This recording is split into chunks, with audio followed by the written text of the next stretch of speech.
Hey, welcome back to Braxton's War Room. Taking a look at Caesar, the Great Battles of Julius Caesar, 48 to 45 BC. Great Battles of History. Looking at the Battle of Munda from 45 BC.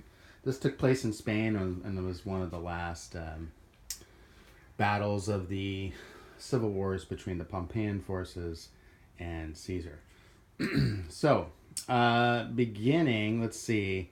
I did shoot the intro that showed the starting places of the armies, and you can see the Pompeian legions up here on the higher ground have hardly moved.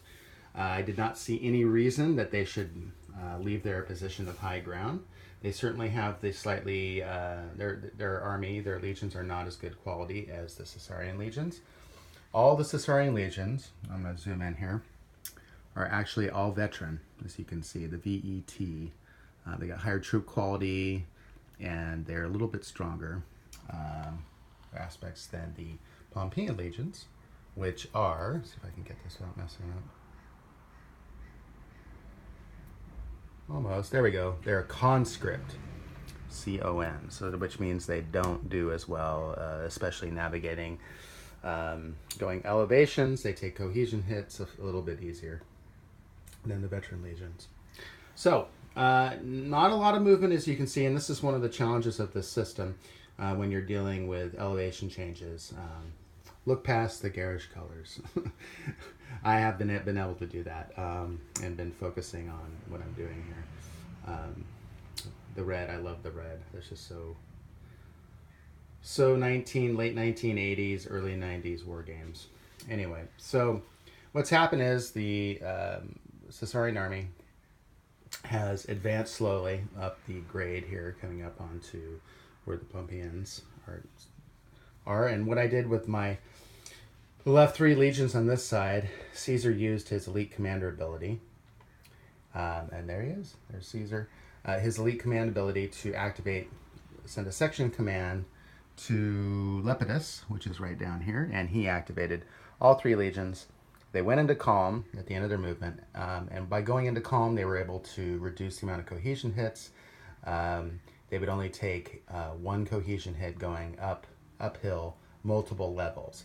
So veteran legions only take one cohesion hit if they go up more than one level per movement phase.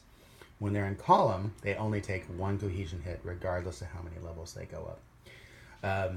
So what I had to do here, they haven't made that much progress, but that's just the limitations of their movement, and also trying to keep them together as well, to keep them all in command, because once they get to the Pompeian lines, it's on.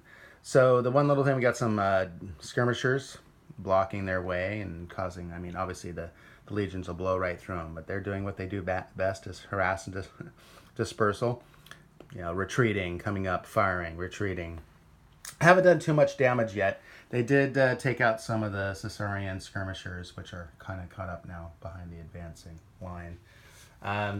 The main action has happened over here. We got the Gallic, the auxiliary Gallic cavalry, and they're both Gauls from both sides fighting each other. One unit did rout, Caesarian unit did rout, but aside from that, they are engaged at the moment. Probably the Pompeians are going to gain the advantage, and they're trying to create a little diversion over here as the rest of these Numidians coming up from the rear will come up and sweep around to the left. These legions will have to deal with that. Essentially, I'm trying to spread out the Caesarian army, hopefully trying to flank that side. And over here is going to be interesting too. We got King Bogud and his Mauritanian cavalry coming up here, trying to cause some problems over to this part of the refused line of the Pompeian army. We have some Roman cav up here waiting on the ridge as they come up into this area, and which is part of the reason why I'm shifting these three legions this way, trying to hit the Pompeians right about here. It's going to be a tough fight. Be interesting to see again. This scenario, obviously historically Caesar won, but the Pompeian army is slightly bigger. The fact that most of the conscripts are down on this end of the line. These are the veteran legions, which is why I decided to send Caesar this way so he could get multiple activations with his own activation rating, and Lepidus, who's one of his better section commanders too. put them up in this area. Hopefully they'll be able to punch through. But we shall see. This is going to be interesting. That's why I love this system. Watching it play out is just the best. So that's it. That's after 2 full activations. I'll probably come back and I think the real fighting's going to happen, probably another 2 full activations. I'll come back at the end of that and see what happens. All right. See you soon.